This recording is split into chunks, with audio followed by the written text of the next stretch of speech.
আউযুবিল্লাহি মিনাশ শাইতানির রাজিম। বিসমিল্লাহির রহমানির রহিম। আমি মোহাম্মদ ফখরুল আলম রাকিব।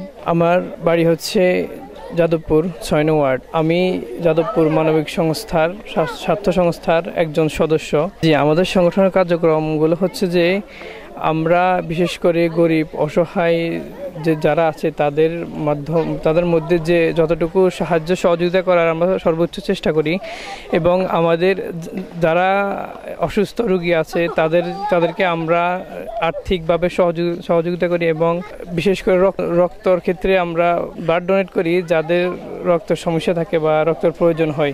এগুলো হচ্ছে আমাদের মূল কাজগুলো। আর কাজগুলো হচ্ছে মূলত আমরা 2024 সালের আজকের এই কোরবানি ঈদের যে আয়োজনটা আমাদের করা হয়েছে, আয়োজন আসলে আগে ছিল না। আগে আমাদের এলাকায় এরকম কোনো সংস্থা ছিল না, বা যুবকদের মধ্যে যে সবাই মিলে এলাকাবাসীর মধ্যে যারা গরিব অসহায় যারা কোরবান দিতে পারে নাই তাদেরকে সহযোগিতা করার ওইরকম ছিল না।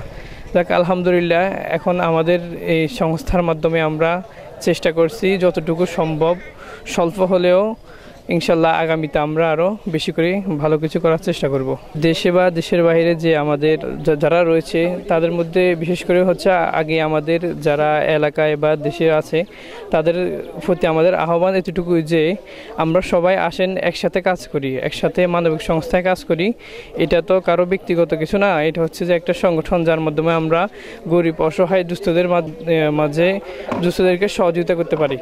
আর প্রবাসীদের উদ্দেশ্যে আমার কথা হচ্ছে যে আপনারা তো প্রবাসে আছেন, পরিবারের জন্য কষ্ট করতেছেন। কথা হচ্ছে যে আমরা যেহেতু এলাকায় আছি, আমরা এখন পড়াশোনা করতেছি, স্টুডেন্ট হিসেবে আমরা এলাকায় আছি, আমাদের যে মানবিক সংস্থা কাজগুলো আমরা করতেছি, আপনারা আমাদেরকে সর্বোচ্চ আর্থিক পরামর্শ দিয়ে আর্থিকভাবে বা যে কোনোভাবে আমাদেরকে সহযোগিতা করবেন। এই হচ্ছে আপনাদের প্রতি আমাদের উদাত্ত আহ্বান।